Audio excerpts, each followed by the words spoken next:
ተዋናይ ዳዊት አባተ እባላለሁ። የኢትዮጵያ ኦርቶዶክስ ተዋህዶ እምነት ተከታይ ነኝ። ተዋናይት ማርታ ጌታቸው እባላለሁ። የኢትዮጵያ ኦርቶዶክስ ተዋህዶ ሃይማኖት ተከታይ ነኝ። ተዋናይ ሰለሞን ሙሄ ነኝ። የኢትዮጵያ ኦርቶዶክስ ተዋህዶ ሃይማኖት ተከታይ ነኝ። የእግዚአብሔርን ልጅነት የሰጠችኝን ቅድስት ቤተክርስቲያንን ለመጠበቅ ተዘጋጅቻለሁ። ከውስጥና ከውጭ በተቀናጀ ደባ ቤተክርስቲያንን ለማዳከምና ለመክፈል እየተሰራ ያለውን ሴራ አጥብቄ እቃወማለሁ።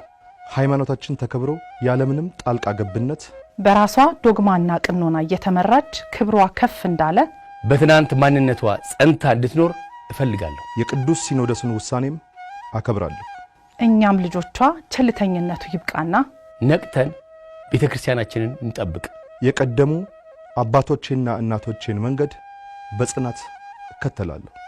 አምላካችን በደላችንን ይቅር ብሎ በንስሐ እንዲቀበለን ዘወትር በጸሎት ተጋለሁ። ሁላችንም ጥቁር ለብሰን ስለ ሃይማኖታችን እናልቅስ። ሀገርን ከዘመን ዘመን ያሻገረች ቤተክርስቲያን ክብሯንና ልዕልናዋን መንግስት እንዲጠብቅልን ጠይቃለሁ።